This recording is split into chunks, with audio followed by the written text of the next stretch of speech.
An old black man quietly enters a luxury hotel, only to be met with hostility and rejection by the staff. They laugh as they kick him out, assuming he doesn't belong. But minutes later, a shocking revelation about his true identity leaves the entire staff scrambling, and the audience stunned. This is a tale of karma, power, and poetic justice that will leave you speechless. The day was warm, with a gentle breeze stirring the leaves on the grand oak trees lining the driveway of the exclusive Royal Crest Hotel. Known for its elegance, world-class service, and clientele of the rich and famous, the Royal Crest prided itself on being the epitome of luxury. However, on this day, its gleaming facade would hide a darker truth. James Whittaker, a distinguished black man in his late 70s, stepped out of his sleek black car with the help of his driver. His movements were deliberate but graceful, each step reflecting a life of experience and quiet dignity. He wore a tailored charcoal grey suit, his polished shoes gleaming in the sunlight. A gold pocket watch hung from his vest, a family heirloom he carried with pride. Despite his understated elegance, James preferred to avoid drawing attention. As he entered the grand lobby, its marble floors glistening under crystal chandeliers, heads turned, not in admiration, but in judgment. The soft hum of conversation faded as whispers spread among the guests and staff. James had walked into a world where assumptions would be his first obstacle. At the check-in desk, a young woman in a neatly pressed uniform hesitated before addressing him. Her smile was polite but strained, her eyes betraying a flicker of discomfort. "Good afternoon, sir. Are you here to visit someone?" James raised an eyebrow, his voice calm, yet firm. "I have a reservation." She blinked, momentarily caught off guard. "Of course, let me check," she said, fumbling with the computer. Her hurried movements betrayed her doubt. Meanwhile, a group of waiters stationed near the hotel's fine dining restaurant began murmuring amongst themselves. The oldest of the group, Roger, a man known for his sharp tongue and prejudiced views, sneered openly. "Doesn't look like he belongs here, does he?" Roger muttered, loud enough for his colleagues to hear but just out of James's earshot. Another waiter chuckled, nodding toward James. "Probably lost. You know these types. They can't afford a place like this." Their laughter was muffled, but James caught the gist of their mockery as he walked toward the restaurant. His reservation had been confirmed, but the judgmental stares followed him like a shadow. He approached the maître d', a tall man with slicked back hair, who appeared to embody the hotel's image of refined service. "I have a reservation under Whittaker," James said, handing over his name card. The maître d' looked him up and down, his smile barely masking the disdain in his eyes. "Ah, yes, Mr. Whittaker," he said slowly, as if doubting the validity of the name. "We'll prepare a table for you. Please wait here." James nodded, his expression unreadable. He was used to moments like this, moments where his worth was judged not by his character, but by his skin. Still, he chose to remain composed. What they didn't know about him would change everything. Roger and his group of waiters took the opportunity to escalate their mockery. "Think he'll order a glass of tap water and leave a $2 tip?" Roger snickered. His colleagues laughed, emboldened by his audacity. The maître d', overhearing the comments, didn't intervene. Instead, he silently directed James to a small table near the back of the restaurant, far from the grand windows that showcased the city skyline, a spot reserved for those deemed less desirable. James didn't protest. He simply took his seat, opened the menu and waited. The waiters exchanged glances, their smirks growing wider as Roger approached the table with exaggerated confidence. Roger, however, remained defiant. He lingered near James's table, arms still crossed, as if daring him to react. "You know," he said, his voice low but pointed, "some people just don't belong in places like this." James's gaze met Roger's, his expression calm but resolute. "And what kind of people would that be?" he asked evenly. Roger hesitated, caught off guard by the directness of the question. "You know what I mean," he muttered before walking away. James watched him leave, his jaw tightening ever so slightly. The time for patience was nearing its end. Soon, Roger and his colleagues would learn just how misplaced their assumptions had been. Across the room, the maitre d' reappeared with a fresh plate of food. "Here you are, Mr. Whittaker," he said, setting it down with an air of strained courtesy. James nodded. "Thank you," he said, picking up his knife and fork. But as he began to eat, he couldn't ignore the growing tension in the room. The staff's arrogance was beginning to unravel, and James knew it was only a matter of time before the truth came to light. As the evening wore on, the atmosphere in the dining room became increasingly charged. James continued his quiet meal, his every move watched by the staff and several patrons. The waiter's snide remarks, subtle jabs, and outright rudeness had not gone unnoticed by others, and whispers began to ripple through the room. At the far end of the dining area, a young couple exchanged uneasy glances. "Why are they treating him like that?" the woman murmured. Her partner shrugged uncomfortably, avoiding eye contact with the waiters. Roger, emboldened by what he assumed was complicity from his colleagues and indifference from management, decided to escalate things further. As James finished his steak and set down his fork, Roger approached with a bill in hand, an exaggerated smile plastered across his face.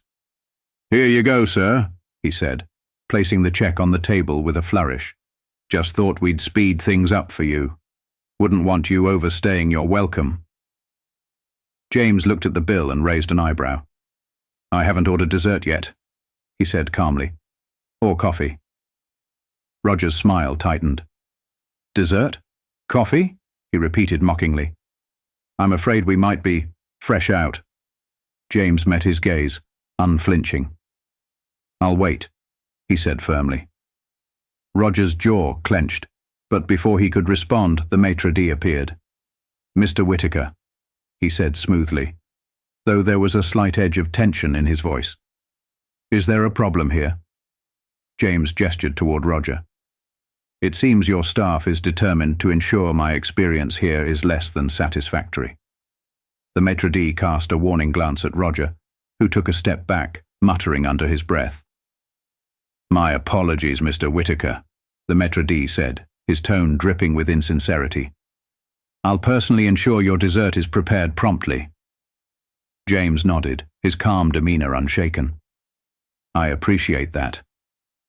As the maitre d' walked away, Roger retreated to the corner of the room, visibly fuming. His fellow waiters whispered among themselves, their laughter subdued but still audible. James sat back in his chair, his eyes scanning the room. The tension was palpable now, the air thick with anticipation. It was clear that some of the patrons were beginning to piece together what was happening, their expressions ranging from discomfort to quiet disapproval. Moments later, the maitre d' returned with a plate of tiramisu and a steaming cup of coffee. "Here you are, sir," he said, setting them down with forced politeness. James took a sip of his coffee, savoring the taste before speaking. "I must say this is one of the most memorable dining experiences I've had in quite some time." The maitre d' stiffened, sensing the veiled criticism but unsure how to respond. "We strive to provide excellent service, Mr. Whittaker," he said hastily. "I'm sorry if we've fallen short." James's gaze lingered on him for a moment before he nodded. "I'm sure you do." As James finished his dessert, the whispers among the staff grew louder. Roger, unable to contain himself any longer, muttered just loud enough for James to hear. "Bet he's never even seen a place like this before." The comment landed like a stone in a still pond, sending ripples of shock through the nearby patrons. A hush fell over the room as James slowly set down his fork and turned to face Roger. "Would you care to repeat that?" he asked, his voice calm but steely. Roger hesitated, his confidence faltering under James's unwavering gaze. I didn't mean anything by it," he stammered. James leaned forward slightly, his expression unyielding. No, I think you did. The room was silent now, every eye fixed on the unfolding confrontation.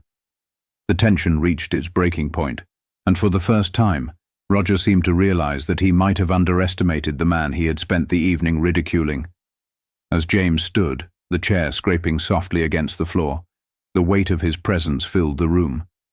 It was clear that something was about to change, and no one, least of all Roger, was prepared for what came next.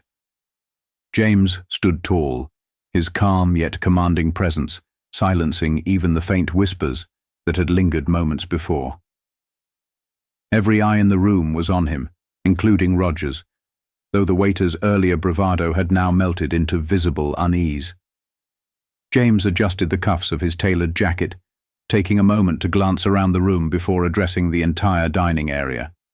"You know," he began, his voice steady and deliberate, "I've been to many fine establishments in my lifetime.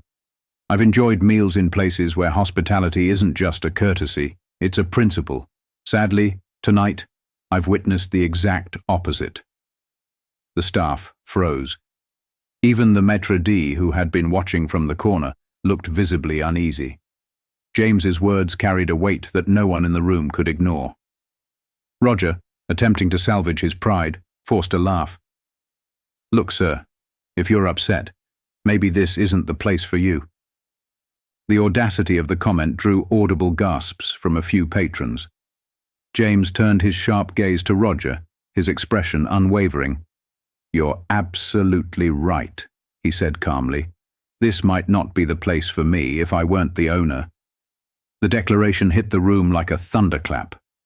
Gasps erupted from the tables, and several heads swiveled toward James in disbelief.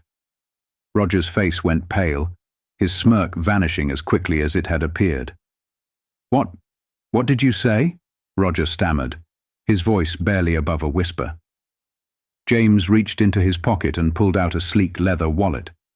From it he withdrew a business card and handed it to the maître d', who accepted it with trembling hands. "James Whittaker," James said, "founder and CEO of Whittaker Hospitality Group, the company that owns this hotel." The maître d' scanned the card, his face draining of color. "Mr. Whittaker, I had no idea." "That much is clear," James interrupted, his tone sharp but controlled. He turned his attention back to Roger and the other waiters, who now looked like deer caught in headlights. "It seems I've been mistaken about the quality of service provided at my establishments. But tonight, you've made one thing very clear to me." Roger tried to stammer out an excuse, but James raised a hand, silencing him. "Save it," he said coldly. "There's no justification for the way you've treated me, or anyone else, I suspect." He looked to the maître d'. "And you," he added, his voice laced with disappointment. "You allowed this behavior to happen under your watch. Leadership isn't about turning a blind eye. It's about setting an example." The maître d' nodded quickly, his head bowed. "I'm deeply sorry, Mr. Whittaker. I'll ensure this never happens again." James's expression softened slightly. "I'm counting on it. But first, there will be immediate consequences." Turning back to Roger and the waitstaff, James took a step closer, his presence towering over them. "Consider this your final night here," he said firmly. "Effective immediately. You're terminated." The room erupted in murmurs as Roger's jaw dropped. "You can't do that," he blurted out. "You're just making this up." James raised an eyebrow, unimpressed. "Would you like to test that theory? I assure you, the HR department will be more than happy to confirm your dismissal." Roger stood frozen, the reality of the situation settling over him like a weight he couldn't lift. The other waiters exchanged nervous glances, clearly shaken. James turned to the patrons, his voice carrying a tone of genuine regret. "To everyone here tonight, I apologize. This behavior is not reflective of the values I've built my company on. Your experience should always be one of respect and dignity." Several diners nodded, murmuring their approval. Some even applauded softly, their faith in the evening partially restored by James's decisive actions. As James stepped back toward his table, the maître d' approached hesitantly. "Mr. Whitaker, would you like us to prepare anything else for you tonight? Or perhaps a room for your stay?" James glanced around the dining room, then shook his head. "No, thank you. I believe I've had enough for one evening." He placed a generous tip on the table, nodded politely to the remaining staff, and turned to leave. The crowd parted for him as he walked out, their admiration evident in their expressions. Roger slumped into a chair, his career in shambles, while the maître d' quickly began damage control. But the lesson James had imparted would not be forgotten by anyone in that room, staff or guest alike. James's departure from the hotel that evening marked the end of the immediate drama, but the impact of his actions rippled far beyond that dining room. News of the incident spread quickly, both within the hotel and across social media. By the next morning, videos taken by shocked patrons had gone viral, with hashtags like #RespectMatters and #KarmaServed trending nationwide. The video showed James calmly revealing his identity and addressing the staff's behavior with unwavering dignity. Viewers were captivated by his composure and the poetic justice of the moment. Comments flooded in, praising James for standing up against discrimination and for handling the situation with grace and authority. But for James, this wasn't just about going viral. It was about creating lasting change. The very next day, James called an emergency meeting with the hotel's leadership team. Sitting at the head of the boardroom table, he addressed the group with the same calm authority he had shown the night before. "This incident was a wake-up call," he began, his voice firm. "Not just for this hotel, but for every property under my name. If this is the culture we've allowed to develop, then we have failed, not just as a business, but as people." The room was silent, the weight of his words sinking in. "To ensure this never happens again, I'm implementing mandatory diversity and inclusion training across all of our properties," James continued. "Every employee, from management to frontline staff, will participate. Additionally, I'll personally oversee the creation of a hospitality code of ethics, one that prioritizes respect, fairness, and empathy." The team nodded in agreement, their expressions a mix of guilt and determination. They knew this was more than a public relations move. It was a call to action that required their full commitment. Meanwhile, the story sparked conversations far beyond the hotel. Local community leaders reached out to James, praising his efforts and inviting him to speak at events about the importance of combating prejudice in everyday life. Schools, businesses, and even rival hotel chains contacted him, asking for advice on fostering a more inclusive environment. James accepted these opportunities, sharing his story and emphasizing the importance of accountability. "Change starts with awareness," he told a packed audience at a community forum. "But it takes action to make it last." As for Roger, the consequences of his actions were swift and severe. Not only was he terminated from the hotel, but the viral video also made him a symbol of workplace discrimination. Job opportunities vanished, and his reputation was tarnished. Facing widespread backlash, Roger issued a public apology, though many questioned its sincerity. "I never intended to disrespect anyone," he said in a statement. "I've learned a lot from this experience, and I'm committed to doing better." Whether or not Roger truly changed remained to be seen, but his downfall served as a stark reminder that actions have consequences. In the weeks that followed, James received letters and emails from people who had experienced similar discrimination. Many shared how his actions had inspired them to stand up for themselves and demand better treatment. These messages reaffirmed James's belief that even small acts of courage could lead to significant change. One evening, as James sat in his office reviewing plans for the hotel's new training programs, he received a handwritten letter. It was from a young man who had been a waiter at the hotel that night. "Dear Mr. Whitaker," the letter began, "I was one of the staff members working that evening. I didn't speak up when I should have, and for that, I'm deeply sorry. Watching you handle the situation with such grace opened my eyes to the kind of person I want to be.